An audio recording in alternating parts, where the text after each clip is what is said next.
Okay, so hello everyone. Today's chapter will do is biological classification. So without wasting any time, let's start. R.H. Whittaker in 1969 proposed five kingdom classification. The kingdom defined by him were name, Monera, Protista, Fungi, Plantae, and Animalia. The main criteria for classification used by him include cell structure, body organization, mode of nutrient reproduction, and phylogenetical relationship. This is a neat question.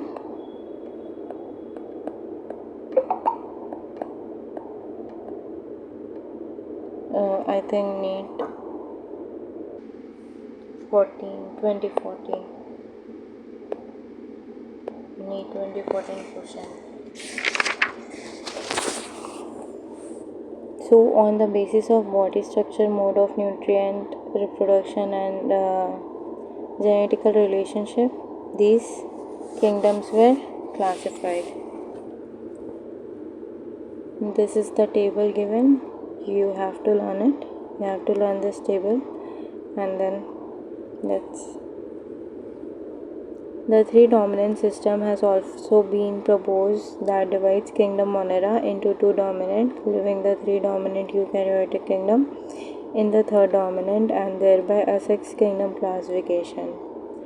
क्या हुआ था कि तीन dominant system classification भी propose किया गया था, जिसमें कि दो डोमिनेंट सिस्टम में किंगडम मोनेरा को रखा गया था और एक जो तीसरा था, तीन डोमिनेंट है ना, तो तीसरा वाला में यूकैरियोट्स को रखा गया था।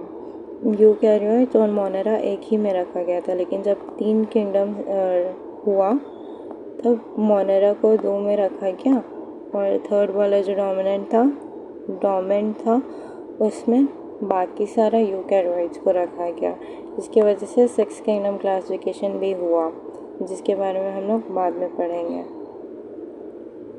नाउ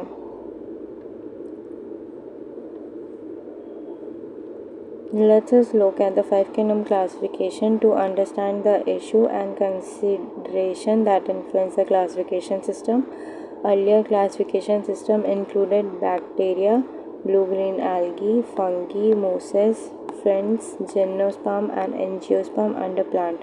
पहले क्या हुआ था कि bacteria, blue green algae, fungi, Moses, friends, gymnosperms और एंजियोस्पर्म्स को सबको एक किंगडम दैट इज़ प्लांट्स में रखा गया था, प्लांट किंगडम में। वो लोग का कैरेक्टरिस्टिक जो था यूनिफाइड था, मतलब एक दूसरे के जैसा ही था। द होल किंगडम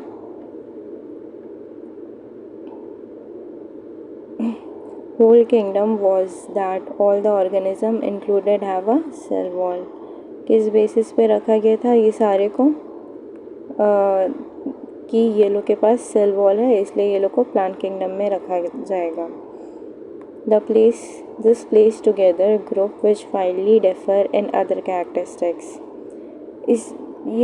इस वजह से कि जो ये bacteria, blue green algae, fungi, Moses etcetera है, इनके पास सेल वॉल है, इन सबको साथ में रख दिया गया, लेकिन ये नहीं देखा गया कि ये जो ग्रुप्स हैं ये एक दूसरे से बहुत सारे कैरेक्टर्स में बहुत डिफरेंट है, जिसके वजह से it brought together the prokaryotes bacteria and the blue green algae cyanobacteria with other group which were eukaryotes. ये यूकैरियोट्स थे, प्रोकैरियोट बैक्टीरिया और यूकैरियोट साइनोबैक्टीरिया को एक साथ रख दिया गया। ये पॉइंट 1 है। पॉइंट 2 क्या है? It also group together unicellular organism and multicellular ones, that is Chlamydomonas and Spirogyra under algae. ये पॉइंट 2 है। Chlamydomonas और Spirogyra, जो Chlamydomonas ये यूनिसेलुलर है, Spirogyra ये मल्टीसेलुलर है, ये दोनों को because they had a similar feature that is in algae that were used to classify an algae, they were kept together in algae which was again inside plant. Now, they even did not classify heterotrophs and autotrophs. They put together heterotrophs and autotrophs in one group. That is the third point. Heterotrophs, that is a fungi, and autotroph, that is a plant, green plant. As they showed characteristic different in their wall composition. They both had wall, but their wall composition were different. Fungi had a cell wall made up of chitin, and green plants, they had a cell wall made up of cellulose. That were the main difference. So question may arise that difference between cell wall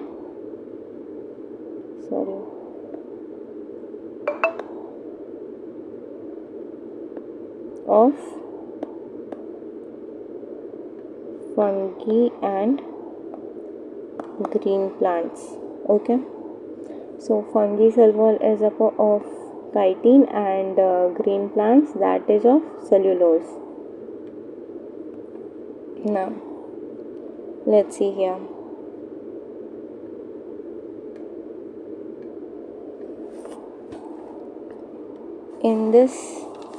In their wall, the green plants, as I already told you, when such characteristics were considered, जब ये characteristics को देखा गया, तब fungi को separate kingdom में ले जाया गया, और जिसके वजह से एक नया kingdom बना, that is kingdom fungi.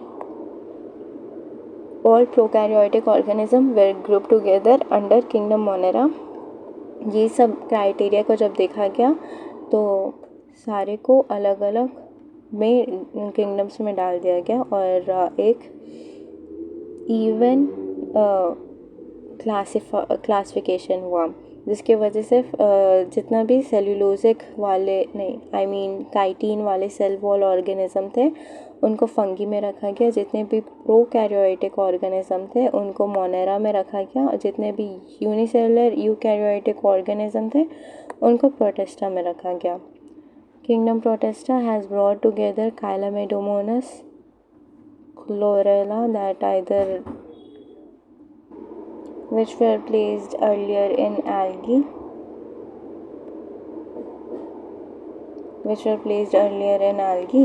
and within plants, that is both have cell wall, but now they are placed under not in plant but in Protista. Now, Paramecium and Amoeba have earlier placed in animal kingdom, which lack cell wall. They did not have cell wall, so they were placed under animal kingdom, because before 5 kingdom classification, only 2 kingdom classification were there, that is, one was plant kingdom and one was animal kingdom. Cell wall were of plant kingdom, and non-cell wall were animal. Okay. So, Paramecium and Amoeba, which were in animal kingdom, they lack cell wall, were put together in a kingdom Protista. It had put together organism in which earlier classification were placed in different kingdom. This happened because the criteria of classification changed. Why this happened? Because the criteria of classification had changed. This kind of change will take place in future too, depending upon the improvement in our understanding of characteristics and evolutionary relationship. On basis of what? On the basis of characteristics and the evolutionary relationship. Over time, an attempt has been made to evolve a classification system which reflects not only the morphological, psychological, but reproductive similarities, but it also phylogenetic, that is based upon मतलब कि जो पहले जो था वो सिर्फ morphology को देख के, अंदर का स्ट्रक्चर को देख के, बाहर का स्ट्रक्चर्स को देख के, साइकोलॉजिकल रिलेशन देख के और रिप्रोडक्टिव सिमिलैरिटीज़ देख के किया जाता था. लेकिन अभी के समय में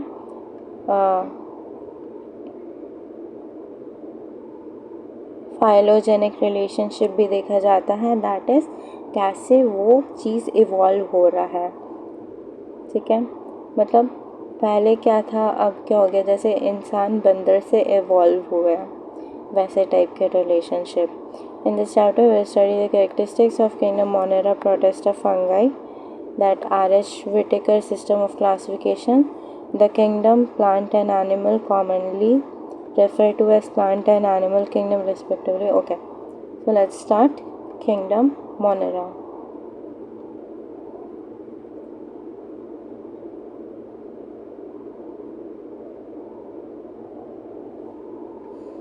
Bacteria are the sole membrane of kingdom Monera. Means if we take 100% of kingdom Monera, then 99% of it is bacteria. Okay, in kingdom Monera 99% is that of bacteria and other 1% is our archaebacteria, etc. Okay, so bacteria are the sole membrane of kingdom Monera. They are the most abundant microorganism. They are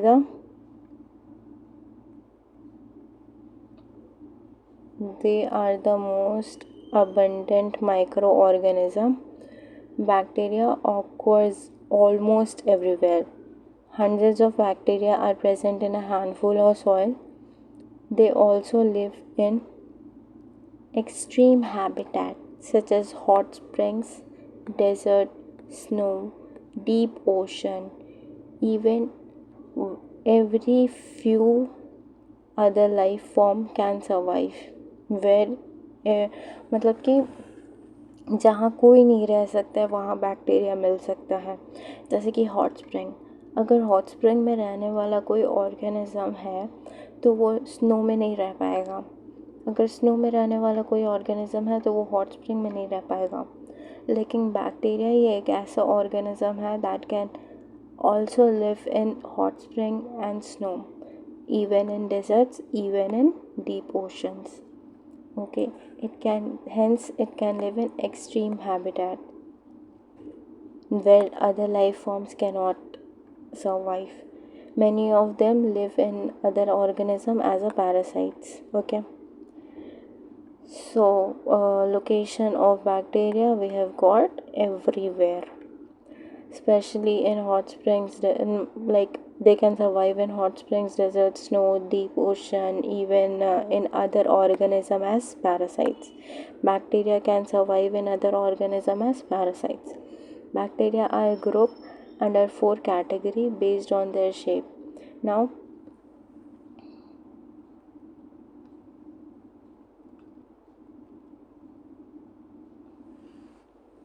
bacteria, first we did Monera के अंदर हम लोग अभी कर रहे हैं bacteria को then further classified किया है on the basis of their shapes. Okay, that is spiral coccus known as cocci, rod shape bacteria bacillus, comma shape vibrium और vibrio and the spirillum spirilla. जो ऐसे गोल गोल होगा वो उसको कॉकस बोलते हैं प्लूरल में, और सिंगुलर उसका है कॉकस, प्लूरल है कॉकी. वैसे ही रॉड शेप बैक्टीरिया का स्पोर्स होता है. ठीक है, ये जो दिखा रहा है वो उसका स्पोर है, ये वाला स्पोर है रॉड शेप बैक्टीरिया का, which is plurally known as bacilli. Spirilla लंबा लंबा जो होगा फ्लैजेला के साथ, ये जो लंबा लंबा निकला हुआ है इसको फ्लैजेला बोलते हैं. इसका फंक्शन है it provides movement. Okay, for movement इसको बोलते हैं स्पाइरेली. और विब्रियो बोलते हैं ऐसे जो हम लोग कॉमा देते हैं ना, कॉमा शेप वाला जो रहता है उसको विब्रियो बोलते हैं.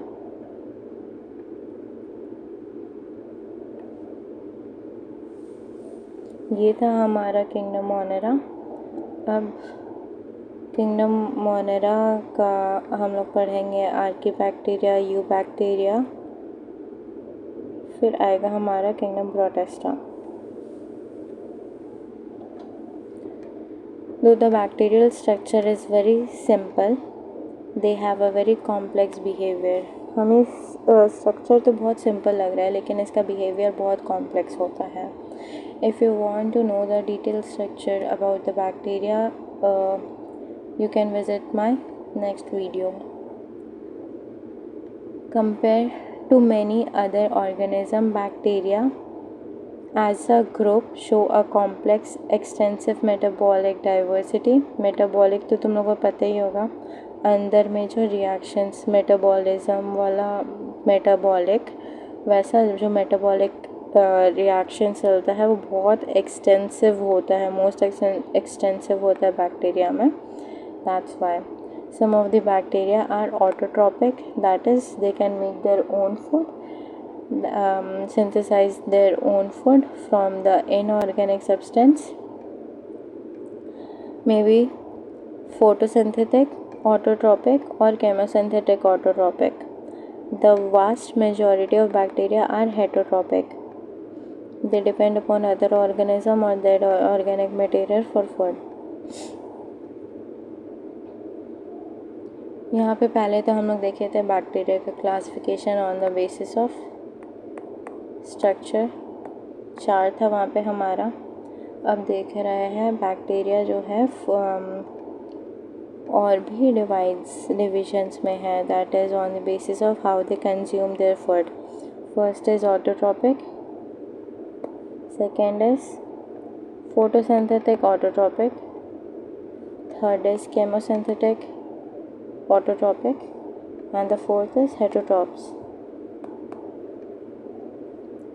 ऑटोट्रॉपिक वाले जो होंगे वो इनऑर्गेनिक सब्सटेंस से अपना फूड कंज्यूम करेंगे, मतलब खुद बनाएंगे, और फोटोसिंथेटिक ऑटोट्रॉपिक जो होंगे वो सनलाइट की हेल्प से अपना फूड प्रोड्यूस करेंगे खुद से।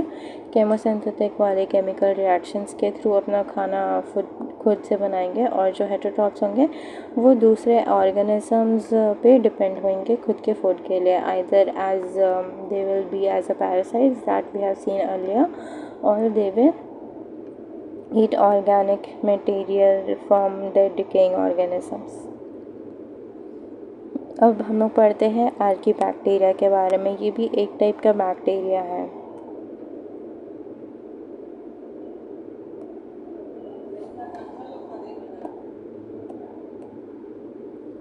These bacteria are special since they live in some of the most harsh habitats. ये अलग क्यों हैं? क्योंकि ये सबसे हार्श हैबिटेट्स में रहते हैं, पाए जाते हैं। That is extreme salty area. जो एक्सट्रीम सॉल्टी एरिया में पाए जाते हैं आर्कीबैक्टीरिया, उनको हम लोग बोलते हैं हैलोफिल्स। जो हॉट स्प्रिंग्स में पाए जाते हैं उसको थर्मो एसिडोफिल्स। जो मार्शी एरिया, मतलब कि मार्शी एरिया तो पता ही होगा, जो कीचड़ टाइप का होता है, लोगों को अपने अंदर ले लेता है, मार्शी एरिया उसको उसे कहते हैं मार्शी एरिया। जो वहाँ पे पाए जाते हैं उनको बोलते हैं methanogens. Archaebacteria differ from other bacteria in having a different cell wall structure and their feature is responsible for their survival in extreme conditions. Archaebacteria जो है वो बाकी बैक्टीरिया से क्यों अलग है? पहला तो रीज़न कि वो हार्श हैबिटेट में फाउंड हुए जाते हैं, that is halophiles, methanogens and thermoacidophiles, that is in salt area, hot springs and marshy areas. दूसरा है कि वो बाकी बैक्टीरिया से अलग होता है क्योंकि उनका सेल वॉल स्ट्रक्चर और फीचर जो है उनसे अलग होता है, that is responsible for the survival in extreme condition. वो लोग का जो सेल वॉल होता है और बाकी फीचर्स होते हैं वो बाकियों से अलग होता है, जिसकी वजह से ही वो लोग हार्श हैबिटेट में सर्वाइव कर पाते हैं। जैसे कि मेथानोजेंस आर प्रेजेंट इन गट और several ruminal animals such as cow and buffalo, and they are responsible for the production of methane, that is a biogas from the डंक ऑफ द एनिमल। मेथानोजेंस जो marshy area में present होते हैं वो गट मतलब पेट में भी, जहाँ से हमारा फिकल मटेरियल निकलता है, वहाँ पे वो वाले गट में प्रेजेंट होते हैं इन सम ऑफ द रूमिनेंट एनिमल जैसे कि cow and buffalo, which is जिसकी वजह से मीथेन गैस प्रोड्यूस होता है, क्योंकि वो लोग का जो डंक होता है उसमें मीथेन प्रेजेंट होता है because of the methanogen bacteria present in their gut. ये था आर्की बैक्टीरिया के बारे में। तो आर्की बैक्टीरिया का हम लोग को क्या क्या पता चला कि वो लोग हार्श हैबिटेट में रहते हैं। दूसरा पॉइंट कि वो लोग बाकियों से अलग होते हैं because of their cell wall structure and which is responsible for their survival and harsh environment. तीसरा कि मेथानोजेंस बैक्टीरिया आर्की बैक्टीरिया जो मेथानोजेंस होते हैं वो गट में प्रेजेंट होते हैं विच is responsible for the production of methane which is a biogas. Okay, these were the three main important points. Now let's come to eubacteria.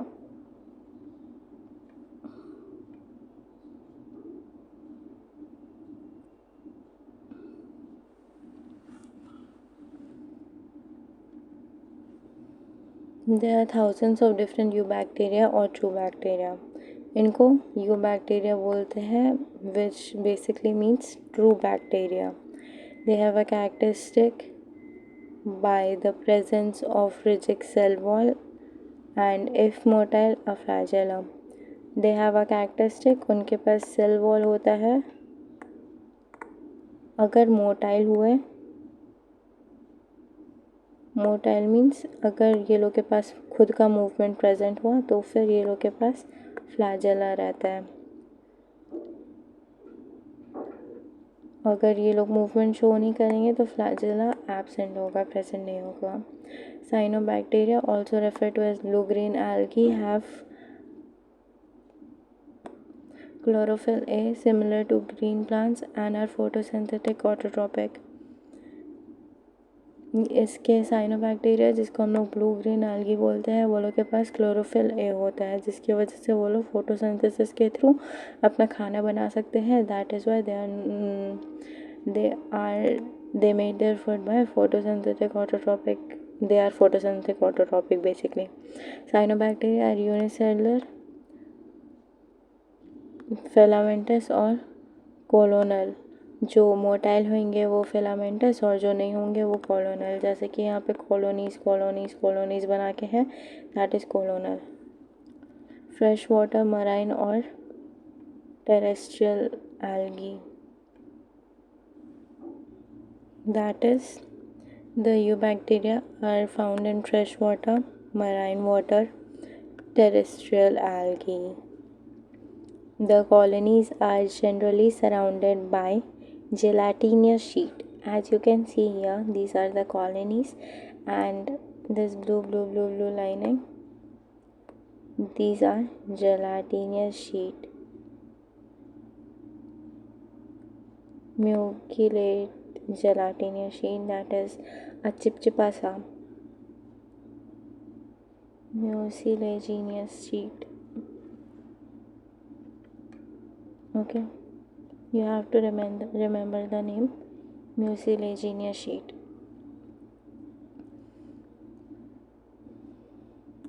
They often forms bloom in pollinated water, that is they clean the pollinated water. That's why here the statement is said that blooms in pollinated water. So जैसे कि dead body में जब bacteria लगता है तो वो dead body को खाना शुरू कर देता है। That is in the same way जब ये बैक्टीरिया यूबैक्टीरिया हमारे पॉलिनेटेड वाटर में जाते हैं तो उसका जितना भी गंदगी होता है उसको खाना शुरू कर देता है, जिसकी वजह से वो पानी थोड़ा सा तो साफ़ हो ही जाता है। That is why it is said a bloom in pollinated water. Some of these organisms can fix atmospheric nitrogen in a specialized cell called heterocytes. The example nostoc and anabaena. ये जो हमारे दो यूबैक्टीरिया है nostoc and anabaena that can fix atmospheric nitrogen because of the presence of heterocytes in their cell. ये important line है,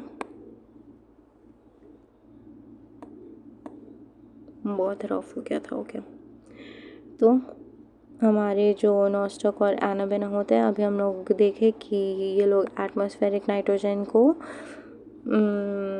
fix कर सकते हैं because they have a cell wall that is हेट्रोसाइट।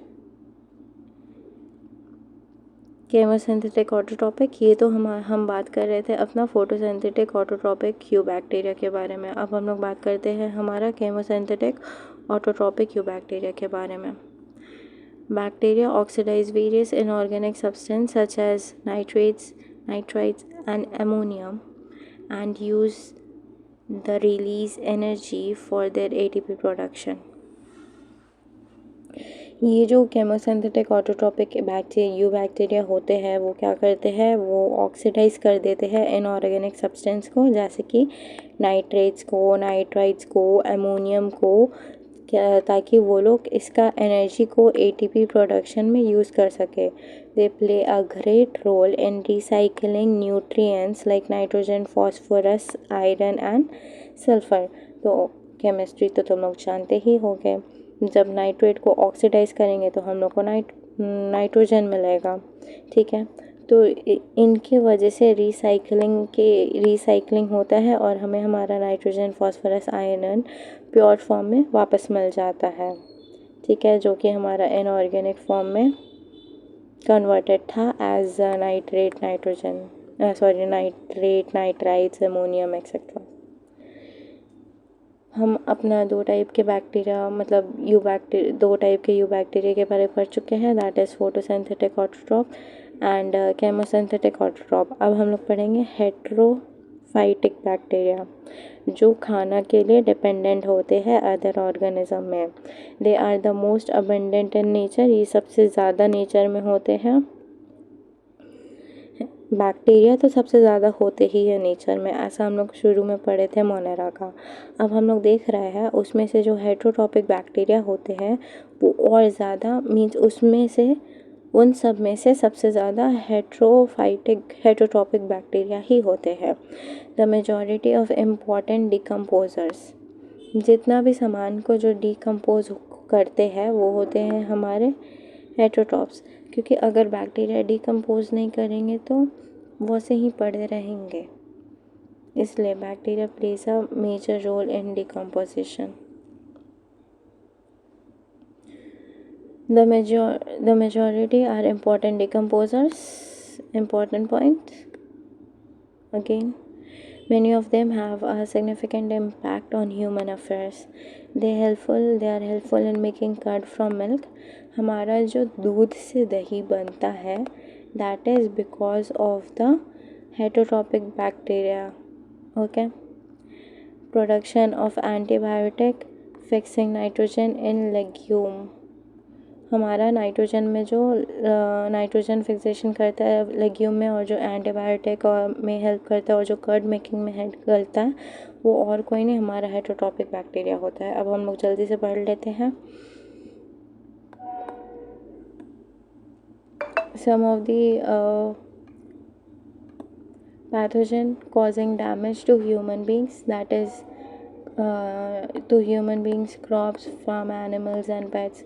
वो भी हमारे ये हेट्रोट्रॉपिक बैक्टीरिया ही होते हैं, जो ह्यूमन बींग्स को, फार्मर्स के क्रॉप को, फार्मर्स के फार्म एनिमल्स को और पेट्स को डैमेज पहुंचाते हैं। कोलेरा, टाइफाइड, टेटनस और बाकी जो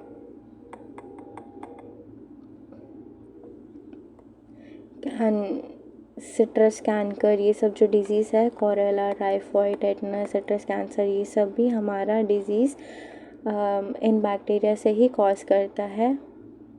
इन सारे बैक्टीरिया से ही कॉज करता है। Bacteria reproduce mainly by fission, मतलब कि ये एक बैक्टीरिया है, ये एक से दो प्रोड्यूस होंगे, that is a sexual reproduction. Okay, फिर ये दोनों अलग हो जाएंगे ऐसे ऐसे, फिर ये अपना एक और अपने साथ ऐसे प्रोड्यूस करेगा, ये अपने साथ एक ऐसे प्रोड्यूस करेगा, इसको फिजन बोलते हैं। ठीक है। Sometimes under unfavourable condition they produce spores, लेकिन जब कंडीशन फेवरेबल नहीं होगा तो ये लोग अपने ऊपर स्पोर प्रोड्यूस कर लेते हैं। इसकी वजह से ये लोग जब फिर temperature favourable means condition favourable हो जाता है तो ये स्पोर हट जाता है और ये नॉर्मली अपने हिसाब से एक्ट करते हैं। They also produce by sexual reproduction, sexual जब होगा तो फिजन के थ्रू होगा, और जब सेक्सुअल होगा तो फिर ये लोग डीएनए ट्रांसमिट करते हैं from one bacteria to another, एक बैक्टीरिया से दूसरे बैक्टीरिया में अपना डीएनए को ट्रांसफ़र करते हैं, that is their mode of sexual reproduction one back. Okay, अब हम लोग एक लास्ट बैक्टीरिया के बारे में पढ़ रहे हैं, that is mycoplasma, that also comes under eubacteria. Mycoplasma are the organisms that completely lack cell wall. ये जो है इसमें सेल वॉल होता ही नहीं है। They are the smallest living cell known and can survive without oxygen. Mycoplasma एक important point और स्टेटमेंट है हमारे बैक्टीरिया के अंदर, that is they are the smallest living known today. Okay, and they can survive without oxygen and they completely lack oxygen. 3 point हो गए important. Many microplasm are pathogenic in animals and plant, ये host की तरह act करते हैं, pathogens की तरह, और होस्ट बन के ह्यूमंस और मीन्स एनिमल्स और प्लांट्स में रहते हैं। इनका ये 4 पॉइंट है बस माइक्रोप्लाज्म में, that is they completely lack a cell wall, they are the smallest living known today and they can survive without oxygen. Okay, and the last point is they are pathogenic animals in pathogenic in plants and animals. So that was all about our Monera. Now we'll proceed to Protesta in the next lecture. Thank you.